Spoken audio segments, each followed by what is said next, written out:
Hello, friends, bienvenidos. My name is Jen, aka Jen Kahlo on social media, your local witchy friend and intuitive guide through the occult. As always, my lovely husband and co host is David, aka Premier Pulls on social media. Hi everyone. On today's episode, Jen explains scrying. Welcome to the show. Grab a chair, make yourself at home. Jen's got stories to share. You'll never feel alone. So, before we start, we're recording this on Eclipse Day. Happy Eclipse. Yes. Unfortunately, we're so busy today. We wouldn't have been able to see it anyway, so we would have gotten the partial, but we have just been beyond busy in our personal life and our professional life.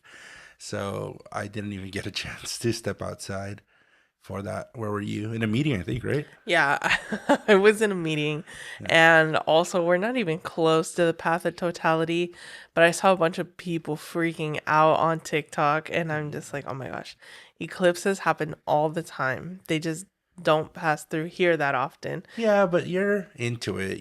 That's, part of your life. Most people don't even know about them unless it's like a totality eclipse, including me, because I remember when I asked you during eclipse season, I was like, wait, why do people make such a big deal? And you're like, oh, because they only care during totality eclipses. Yeah, that's very true. So, cool. So today we're going to be talking about scrying, not crying. When I read it, I was like, wait, crying? But if you need a good cry on the eclipse, that's a good time to do it. But before we get into that, we do want to go into last week's episode, The Monkey's Paw, one of my favorite episodes. We kind of asked around, and a lot of people were stumped. They're like, I actually don't have a story. So we had to kind of like rephrase our questions and say, maybe a time you've been jinxed or a time something like bad has happened to you. And I guess it is just kind of hard to think to your life, and maybe you don't even know if you've monkey pawed yourself. So I actually thought there would be a lot of stories, but I think it's just hard to come up with some. So either way, though, thank you so much, everybody who listened. We got some really good feedback. We got to go see the ghost house we talked about last week, and I didn't see anything, which is funny because maybe I monkey pawed myself because I was like, I'm done with ghosts. I don't want to talk about ghosts. And this is the third episode in a row where the ghosts have come up. So that's probably a good example of the monkey paw. But if you recall in our last week's episode, we talked about a story when we were discussing the community post from the previous week about somebody who's had several experiences in a home with ghosts. And this weekend we went to go visit that home. Lovely home. Didn't see anything, but still really cool to see where it happened. I was strapped with obsidian, so I felt fine. Yeah. I didn't know that. Yeah. All right, so we're going to talk about our community post from last week first, and then we'll get into scrying. So first from Crystal, aka Waxy Aesthetics on Instagram. I have an appointment with you later this week. I'm excited. I thought this episode was really good and very fitting for our chaotic energy right now with the eclipse and Mercury retrograde. It is also Mercury retrograde. Lots of room to have a hiccup when you ask for something. Definitely, you have that double whammy. But yeah. When are we out of the retrograde? Like around the end of the month. I want to say the 25th, if I'm not mistaken. Yeah, I definitely need to get out of all this chaos. There's a lot of chaos going on in my life. Maybe it's the cosmos, but I wouldn't mind some stability. Yeah, we're almost there. Awesome. And then from Mercy, we got, you guys definitely have international listeners. Shout out to Cindy from Germany who started listening recently after my recommendation. Thank you so much for spreading the love, and shout out Cindy. And we officially have international listeners. So Germany, that's pretty far away. That's exciting to hear. And I think we might have at least one more probably from south of the border. So we're international. Yeah, I'm very excited. Thank you, Cindy, for listening. And hopefully we get to meet you someday. All right. And then also from Mercy, they left a comment. Oh, Also, for clarification, we finally asked if Mercy was married, and they're not technically married, but they call each other spouses. Who needs the government's approval? Who So cares? for all our listeners who are invested in that love life, now you know. So Mercy goes on to say, when David said there could be potentially a spirit following my family, I audibly gasped and said, "Fuck no." Sorry to my brother, but they can stay following him. Again, the whole theme of the ghost continues. I think I did monkey paw myself. Also, I really enjoyed when you both use examples in the media to describe your episode topics. I would definitely be interested in a subscriber/listener party watch party. Yeah, I was actually thinking about that this morning. I think we need to get it going because we have enough listeners that it would be fun and it'd be cool to introduce. Well, these are mostly all our friends, but I think everybody has different friend groups, and this would be a kind of nice little collective to get started. So I'll work out some details and we'll get it going. I think maybe when we're a little slower and we can get everybody together, but that would be fun. Regarding the monkey spot portion of the episode, I have a terrible memory, so it was really difficult for me to think of a time where I monkey pawed myself. But after re-listening to the episode with Justin, wow, I don't even re-listen to our episode, so thank you, Mercy. Not my husband, but definitely life partner. Okay, so she clarifies. We came up with one for him. Basically, in early 2021, I had just started getting into the idea of manifesting. And I started hardcore manifesting for both Justin and myself that we would get good paying jobs. Well, the universe listened. Justin got a new job that paid him so much better than his previous place of employment, and within a few months of working at this new company, he even got a promotion. We were both so elated as he was making way more money than he had ever made before. However, his hours were terrible. He was essentially in a supervisor/manager position, so he was on call at all times. I mean, he would literally get woken up in the middle of the night to so many calls from his employees with questions and fires he needed to put out.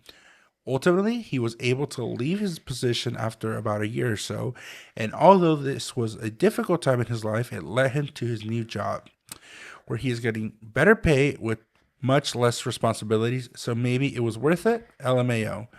Yeah, that's a perfect example. That's kind of what happened to you as well. I was going to say, that's literally the story of my life. Yeah. And sympathy to all those out there who have jobs with on-call. Actually, Genesis, when you and I first met, remember I had on-call.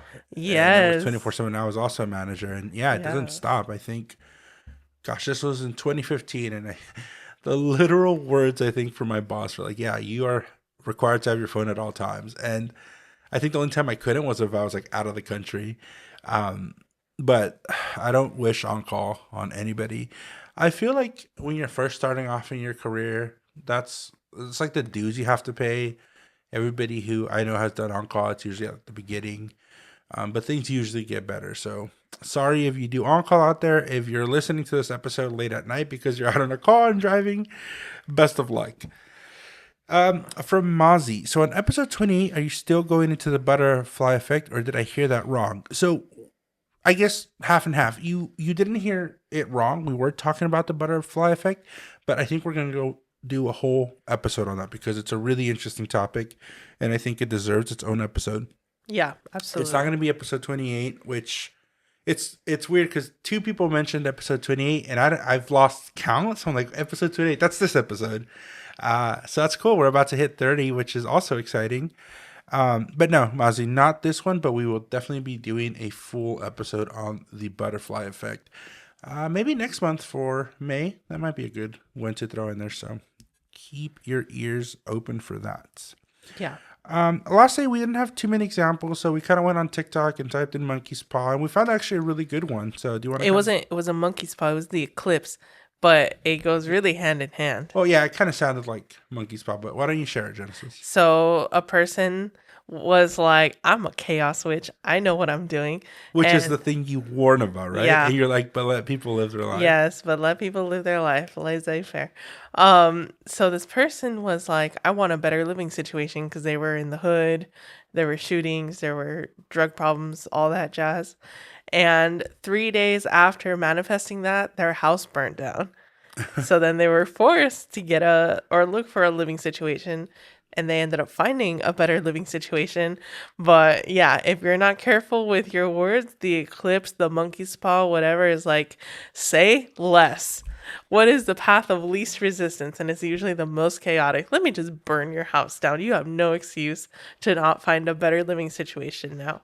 And funny enough, they did an updated post where I think one of their followers asked, like, so was it better? And then she said, oh, actually, yeah, it was actually way better. So technically it worked, but I don't know if I would risk getting my house burnt down.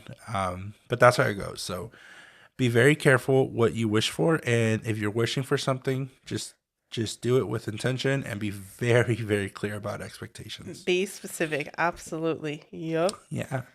All right, so now we're going to go into scrying. Again, not crying. And yeah, I love the word. I think it's a cool word. It reminds me of Scyther, which is a pretty cool Pokemon. He's like a grass type Pokemon with sides as his hands. So, yeah.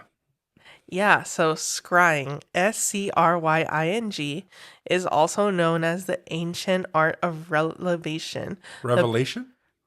What did I say? Relevation? Jesus. This eclipse energy, man. Revelation. We're going to have to cut that, No, I'll leave it in. I'll let the listeners spit it, and reverse it. hear the chaos. I know. Yeah, I know. It's best done in low light or in the dark so that the images are clear. It's really a divination practice like clairvoyance because you see images. It's usually on like a malleable or reflective surface. So, Okay, so there's a process to it. yeah, so the Okay. best example is the crystal ball. Ah, okay. So, yeah, that's the one that the media sees the most. It's one of my favorite emojis. That is a form of scrying. Okay. Yeah, yeah.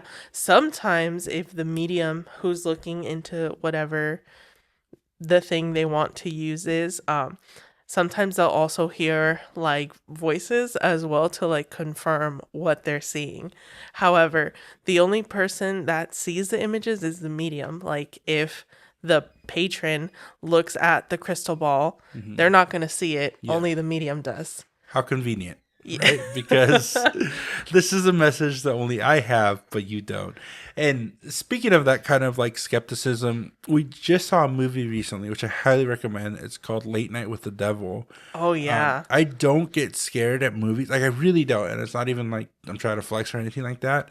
But man, that one got me. I think I was tired. Like, now I'm trying to justify it. But no, it was a really, really good one. So highly recommend it. There's a skeptic on there who's really good. But anyway, sorry, continue. Yeah, I would say always do your research. Be careful with who you go to, because like with tarot or astrology, if you know your stuff, then if someone's like, Three of Swords, oh, you're gonna find the love of your life. You're like, no, you're bullshitting me, right? But with a medium vessel like scrying, like you really have to trust your source. With the crystal ball, and I'm gonna just take a quick peek here through my notes. I don't think you brought it up, but I think you were the one that told me there was like a story or some anecdote out there from this person who practiced scrying with a crystal ball. And I think she got like an apprentice, right? Or something like that. And so she ended up telling her apprentice, like she showed her how to do it and everything. And at the end, she's like, but make sure when you're done with your work, you cover the crystal ball. And the apprentice was like, oh, is it like, so like messages don't escape or it's not a portal? It's like, no, you idiot, it's crystal. If like the light hits it, you're going to start a fire. Yeah, like a magnifying glass. Yeah. No, that's just like a meme, a witch meme that goes Oh, around. okay. Yeah. But yeah, no, it's very, very true. So if you get a crystal ball, make sure to cover it when you're done. Yeah, that was one of my PSAs, but I'm glad you brought it up. I was going to bring it up later. Okay. But the medium or whoever is practicing, because you too can practice if you'd like, has to get in like a meditative, relaxed state. And then they have to like sort of not rest their eyes, but just be very relaxed and in the right environment and looking and allowing like the images to flow through. It's a very visual practice. So if you're not like a visual person, you don't like it, then it might not be for you. An example of some reflective or just good surfaces that people work with for scrying, again, it could be like reflective or malleable, is like wax. clouds, mirrors or crystal, water, oil, fire, smoke, ice, and sometimes people's eyes because they are reflective. And it's a well-known adage that the eyes are the windows into the soul. So that makes sense. I think I understand it, but I just want clarification because if I'm struggling, I'm sure maybe some listeners are struggling. What? Okay, so divination is kind of the big umbrella, right? So tarot falls under divination, scrying falls under divination. But what is the difference? Well, let me explain to you what I think it is, and then you tell me if I'm wrong or not. But it sounds like with tarot, there's a set meaning for each card. So as you practice, you kind of memorize. It's kind of like flashcards. Like once you know what they are, they'll always be the same as far as the meaning. But with scrying, it's kind of more like you're interpreting whatever medium you're using. Yes. Okay, so there's no like set pattern. Like let's say you're scrying with fire and you see like a flame that forms like, I don't know, a certain shape. That shape means XYZ. Like that's not how it works, right? It's No. whatever message you're receiving from. Yeah, you'll intuitively know what it means for you. Okay. And then there are two on here that I don't see. I'm curious if it's scrying or if it's something else. One of them that I've heard is the tea leaves. It's very common in, I think, Chinese culture, probably other Asian cultures. Have you heard of the tea leaves? Yeah, yeah. Okay. There's actually a tea leaf reader in town. Oh, cool. And is that scrying? Um, it could be, I suppose. Yeah, I don't know if it technically falls into scrying or something else because I don't know about tea leaf reading. I don't know if like every time a leaf is in like the left upper hand quadrant, it means that I have no Got idea. it. So scrying is like the intuitive. Yeah, but I mean if it is like that, it could be. And then what about the next one I'm going to ask about? Could be a middle one, and it's within our culture is the Webbel, right? Where you, Oh yeah, a little bit. Yes, yes. so I don't actually know how it works, but in Latino culture, probably more specific, Mexican culture, if you grow up and don't have healthcare, your healthcare is this egg. For those of you who don't know, is basically you go into the fridge, you rub an egg uncracked on the person's like head, body, or element. I could be butchering this, wherever they're ailing, and then you crack the egg in a glass of water, and then you read the egg somehow. I don't know what the fuck it's supposed to tell you. And then the person gets better. So, but it has a lot of steps. I don't know if that would fall under scrying. We might need to do a whole egg episode. Yeah, actually, I take my enthusiasm back. I think it depends really on like the practitioner because certain like peaks and certain bubbles Do mean have something. like a universal meaning. But I suppose if you wanted to look into and be like, what bitch cursed me and try to like look for the image, you could scry with that. But technically, like they're looking into the water or Yeah, the I think crystal, it looks at the viscosity, right? if Yeah. it floats or whatever. I'll have to ask Yeah. my grandma because she used to do the egg shit on me. Have you ever gotten the egg on you? I've just Oh, actually, yes, I have. My friend Jenna does them, and they are great. Didn't you do an egg for yourself? I was gonna say I did one for myself when I was down and out, and I mean it kind of worked for me, so I was happy to do it by myself. What happens if you're watching your cholesterol and you only have egg whites in the fridge? What can you do then? At that point, I would recommend there are other ways to cleanse. So take a shower. So all of our listeners who grew up with the eggs in their household, drop an egg emoji in our community post. I'm just kind of curious to do a very informal, what's it called, survey about that. So cool. I thought you would like to know this because specifically with water, it's not just a still body of water. Sometimes people also throw pebbles and then they interpret the ripples. Okay, that makes sense. All right. Anything else you should know about scrying? It from what I've heard and like the few times that I've done it myself, it's really like practice makes perfect. You have to find the one that works for you.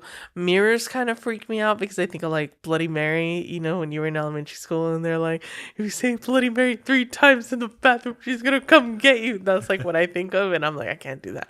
But I like fire. I think that's probably my favorite way to scry. I guess that was going to be my question for you. Have you done scrying before? Yeah, I've done it with fire. Yeah.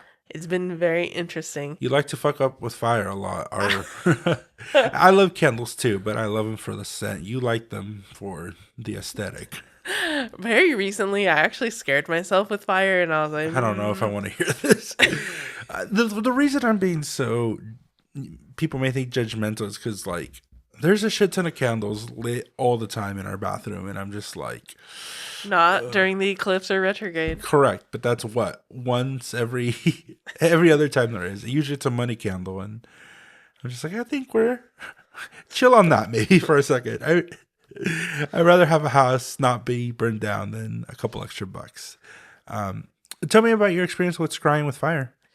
Yeah, so my mentor Eliza Kelly through the Constellation Club led a session on scrying, and I was like, "Oh, this is interesting." And I tried it, and she sent us like a whole kit, but mine had a purple candle in it, and I lit it and I was looking into it and I was really trying to see like my future, specifically like in this space, like am I meant to be sort of like a leader in the spiritual world? Am I meant to like have an audience, or is this supposed to be more just for like me, myself, and I?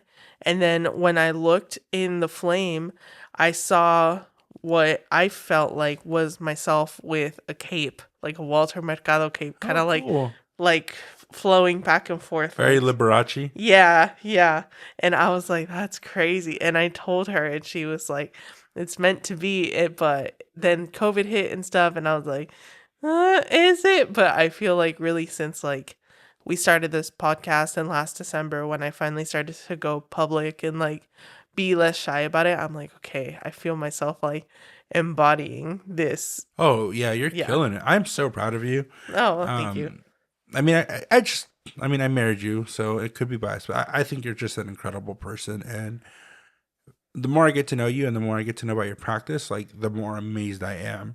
And as somebody who's like a real skeptic, I don't necessarily believe in any of this, but I think your gift is just being there for people and understanding. And the tools you use, the mediums you use, I mean, I think all of that can be interchangeable, you know.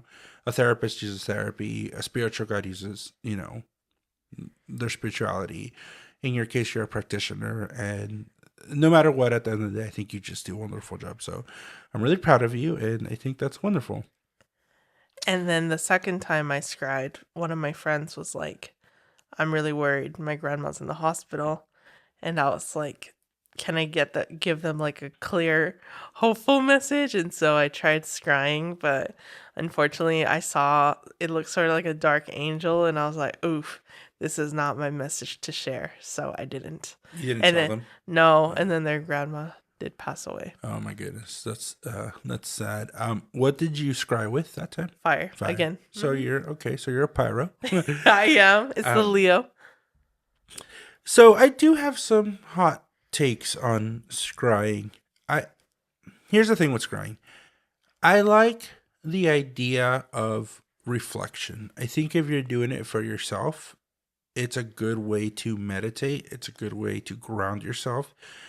Because that is a big practice of meditation, right? Whether it be prayer beads, breath work, grounding, and all these mediums sound just like a tool. They sound like a grounding tool. Just a quick recap on grounding. So how the science behind grounding is if you're experiencing like anxiety, and you practice grounding exercises, it basically is supposed to bring you kind of back to baseline, to a homeostasis. And you do that by engaging your senses and coming back to, you know, what you call reality. You don't let your thoughts wander. So that's kind of like the short and sweet of it. Obviously, there's a lot more psychology behind it. But what I appreciate about scrying is that it sounds like it's a good meditative tool, right? Reflect, stare at fire, stare at water, look at the clouds, look at the smoke. Just a good way to focus your mind, not have it scattered, and really think about the things that you're being pensive about. So to that extent, I do really like it.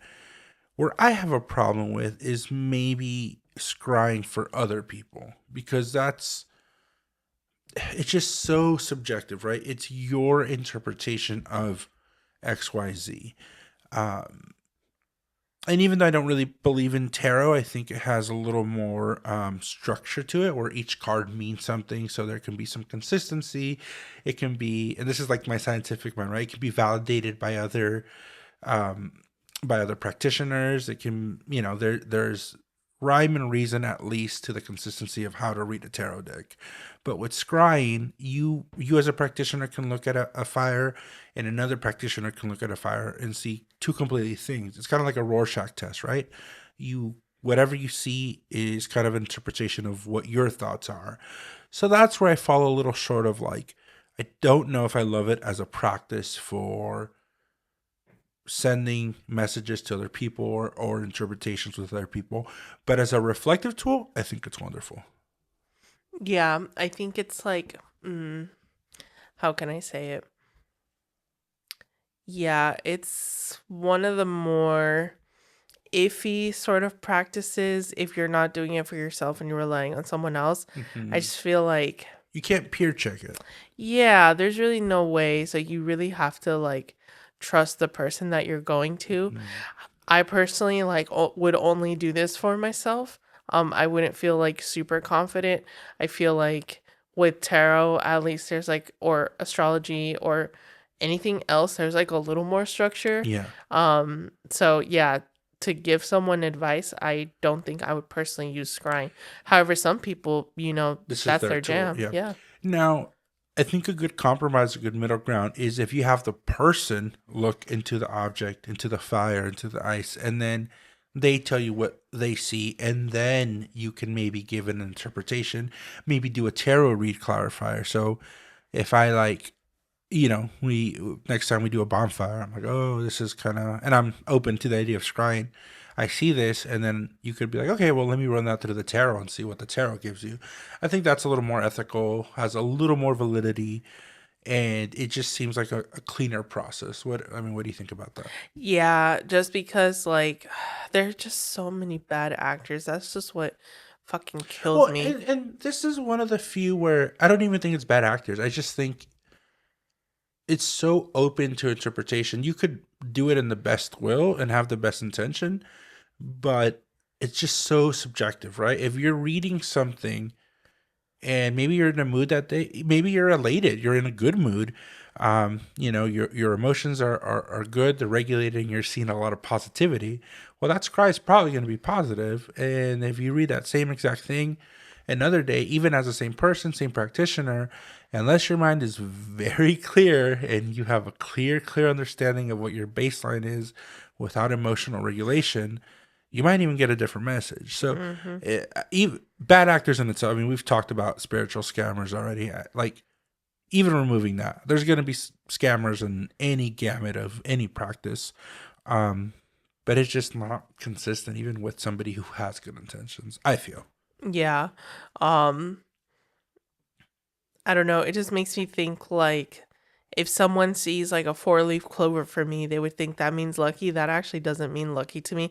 There's a personal story I don't want to share, but long story short, I actually have a negative association with 4-leaf clovers. So yeah, it's really like up to the person. There could be like individual biases Correct. where they're like, oh, it's this thing is great. And then the other person's like, well, this thing is actually not great.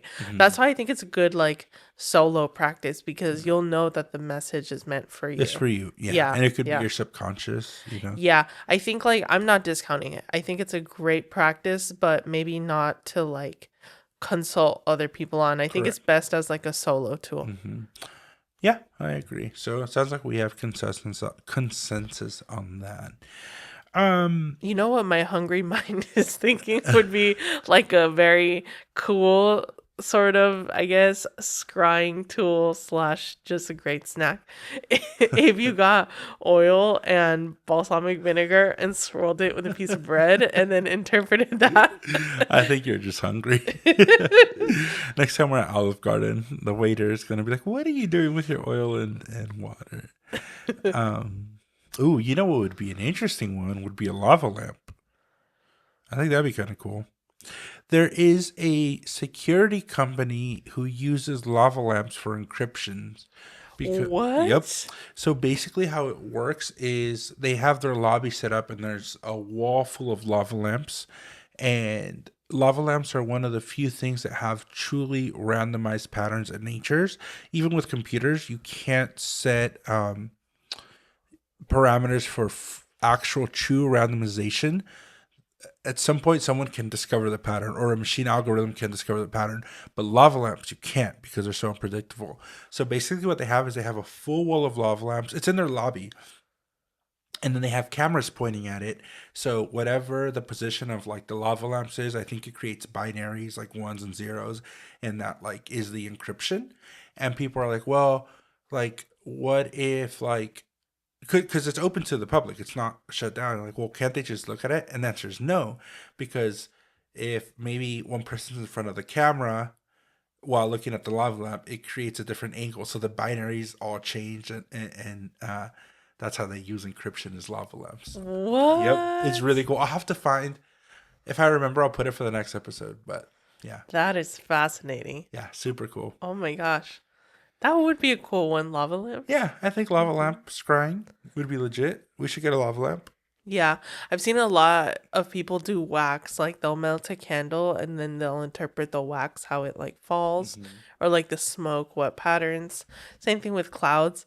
That's kind of like a practice that a lot of people kind of grew up doing, even as kids. Like that looks like an elephant. That looks like a Well, it's going back. It's like a Rorschach test, right? Yeah. It's like the ink blot that tells you what so and so does. yeah, yeah.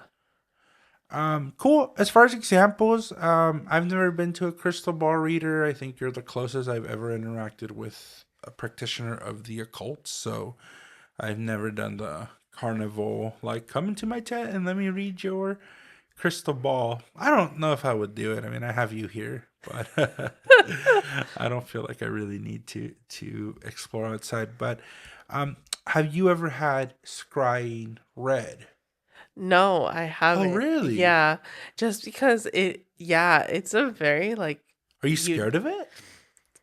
I'm not scared of it, but I don't know. I just be like What is it? I just feel like with tarot or anything like tangible, you see how the cards fall. Even back like before I knew how to read it, at least then I would be like, "Oh cool, I see these cards," versus like someone just telling me something and then I can't see it as well. I'd be like, "What the heck is going on?" Unless I like knew them, then I would trust it. But yeah, I guess if it was like cheap enough, I'd go for the entertainment and just be like, a ver, But you'd be open to it. for entertainment purposes, not like for any actual consultations. Again, I love it for meditation. I mean, I think, and I think this is a universal experience, but when you do a bonfire, God, it's so lovely just to sit out there. You get the warmth of the bonfire, and then you just kind of get mesmerized in it. So I don't know. Maybe next time we do one, which it's coming up because the summer is coming up. We do usually bonfires late at night, or not late at night, but we do bonfires in the summertime. That would be something to work at. Yeah, let's do it. And shout out to Abracadabra, which closed down, but part of their closing down, they had like a clearance sale, and I bought them out of. They have this really cool like powder that you throw into bonfires, and it changes colors. So I'm excited to try that. Ooh. Yeah, Just to clarify, Abracadabra did not did close. not close. Okay, give Yeah. the people what the real thing is, because I don't want to like Yeah. misspeak. Abracadabra did not close. What they did was the first floor was converted to Luna Luna 209, which is a super cool collective of like artists basically from different marginalized communities that normally don't have a platform. So it's like allowing them to have a platform. And then Sarah from Abracadabra just took the loft or the second floor. And speaking of which, I wanted to shout her out because she is having a make your own Ouija board class. So it's not scrying, but it is divination. And I think that's just so cool. I've like never thought about that. So I'm going to try to enroll. There's only 15 spots. So try to get in as soon as you can because space is limited. When is it? I want to say it's April 26th, but check their Instagram or my Instagram. I could forward it to you. Okay, cool. Yeah, I did one workshop which was wonderful, and I think we are going to do an episode about it. We're getting what month of May? We're in April, so we're getting our topics for May already out of the way, which is going to be I think sound baths will be one, and then the butterfly effect will be another one. Um, but awesome. So yeah, so no examples then personally, but you would do it. You would be open to it. You said. I actually also don't have any examples that I can come up with. Like I said, the huevo is probably the egg is the closest thing I had growing up as a child. I never got it. I still don't get it. Um, How often would your grandma do the egg on you? See, and that's the thing as a kid, like your perception is so different. Sometimes you'll go back and be like, I remember it this way. And they'll be like, that's not how it happened. She might have done it just once, to be quite honest, but I just felt like it happened all the time. But I doubt that's the case. I mean, but that's just a memory, right? I could have sworn we have a cute story where you and I went to Chuck E. Cheese, and I said like I want to go here because I never went as a kid, and then I come to find out like that wasn't true. I guess they took me all the time. I just don't remember the fucking rat. So I don't know. Perception is interesting. Memory is interesting. So I remember it being all the time, like it was just a consistent thing that was done. But it probably only really happened like once or twice, if I'm gonna be realistic about it. And to this day, I don't really know what the fuck the egg does. I'll call her between now and the next episode just to ask, and that might be another episode we do about the huevos because it's so ubiquitous in our culture, right? It's memeified now. Like you're like, oh, growing up, you had the egg, Vaporru, and like Sprite to cure everything. And it's just funny how we have these independent experiences, but unified experiences as a culture. So because it has been part of my culture, it's at this point meme worthy, joke worthy. I think it would be good to understand kind of where that comes from or what it means. Definitely. So we do have a couple questions from Mercy. Thank you, Mercy, as always. Can scrying be practiced by anyone, or does it require specific abilities or training? No, it could be practiced by anyone. You just need to have the right conditions. So again, I would recommend like in a low lit or even dark room. You have to be calm. You have to like be in a meditative state, and you have to find the medium that works for you. Like, I mean, I've never tried crystal, but it doesn't capture my attention. I really like the fire more personally. So you just have to find the medium that works best for you. Yeah, and I mean, based on what you've spoken about, I agree. It sounds like anybody can do it. But if you are a little more in tune with spirituality or understanding of like the metaphysical, it might be better. Also, it's really easy to just say like find a meditative space, but true meditative spaces are really hard to achieve. There's so much noise, and I'm talking about like actual noise. I'm talking about like just distractions in your head, and a meditative state is clearing all the noise in your head. It's clearing all the distractions. So, and that's really hard, right? So, people who really practice it, monks, things of that nature, they meditate for a big portion of their day. And that's so it's not easy by any means. So I think it does require some ability, not necessarily the scrying part, but entering that meditative state. Especially in today's day and age, I think.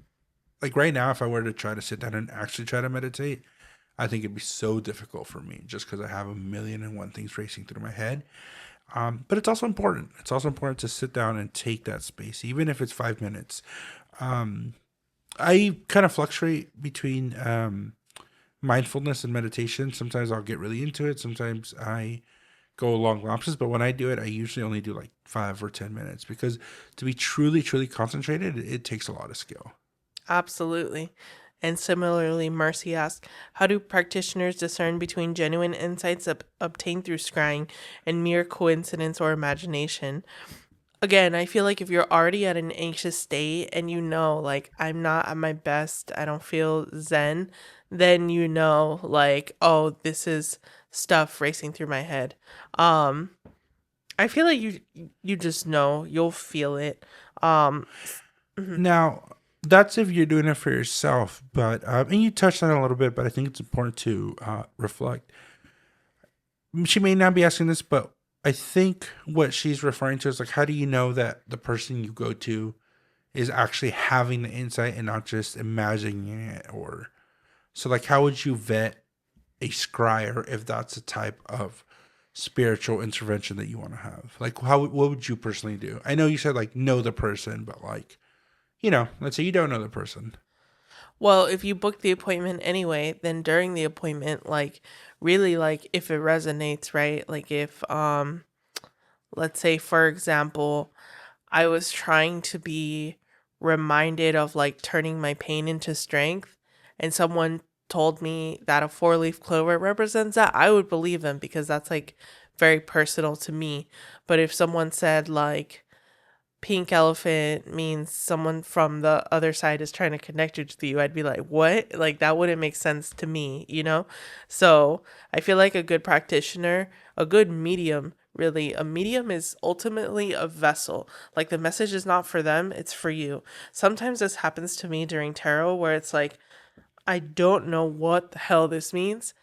Do you know what this means? And sometimes like it's very personal, so people are like, yes, and I don't want to talk about it, but I got the message. And it's like, okay, great, that's all we need, And that's right? happened to you? That has happened Oh, to wow. me. Yeah, it's I get the addiction card from my, funny enough, Black Mirror Oracle deck, which I love. It is great for shadow work. And I'm just like, do you know what this addiction is? And people are like, yep. And I'm like, do you want to talk about it? They're like, nope. I'm like, okay, we don't have to, as long as you got the But you message give and you them the know. message. Yeah. Nice. Cool. Yeah. So I feel like if you went to a scrying practitioner and they were just saying stuff that like makes zero sense, then yeah. But if they're like pulling images that make sense to you in the context they're talking about, then they might be a true medium. And that also happens in therapy. If you, well, okay, I want to be very careful with my words here because I don't want to like derail anybody. But with therapy and therapists, not every therapist is a good match. So if you are thinking about getting therapy or in the process of getting therapy, don't be discouraged if you go to your first appointment and you're like, hey, I don't know if that like resonated with me. Now be careful. Don't just be like, this didn't resonate with me and try to find an excuse out of therapy if you like need it. Be mindful of that, but it's also like you got to find a match.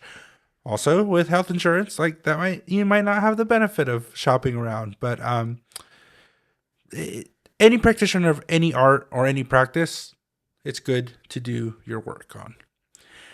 And then lastly, Mercy asks, are there any famous historical figures or cultures known for their use of scrying? I don't know any personally, but I think like we mentioned with like the tea leaf, I think that's more of an Asian practice, probably Chinese. With our Latino culture, there's the huevos. I think we did conclude that those are not technically scrying, but I don't know. Can you think of any like? Yes, actually. So I was like, I feel like I heard about this and I just looked it up. So within the Latter-day Saint movement, there is some scrying. Not like that people scry, but that their founder, Joseph Smith, scried. So he had something called the seer stones, which are like very Yes. reflective stones. And he had 3 different ones. He took his favorite one in his hat and then he went somewhere and like read something from it, and again it's like a reflection, right? Like there wasn't anything written in the sky, but he looked into it and he read a message, and that helped him translate the golden plates, and that started the Book of Mormon or whatever the heck it was. But that's like probably one of the more famous examples of scrying, Yeah. at least in the United States. So a whole religion. Wow. All right. Great questions, Mercy. Thank you so much. If you haven't submitted questions for the next couple of topics, there's still time. The next one is the big 3. I think that's kind of your bread and butter, right? The sun, moon, and your sun, moon, rising. That's referring to your astrological signs. And then we're going to end up the month with La Manda. And we'll talk about that a little bit more, but it's basically a spiritual request. We already have a story for that one that we've gotten permission to share. So I'm excited on that. And yeah, exciting times coming up. Enjoy the chaos, enjoy the eclipse. But if you want to have a consultation with Genesis, this is where you can reach her. So my Instagram is Jen Kahlo, GenKahlo, and tarotwithgenesis@gmail.com. Remember, the magic within you makes the world a more beautiful place. Blessed be in signing off. Bye, everyone.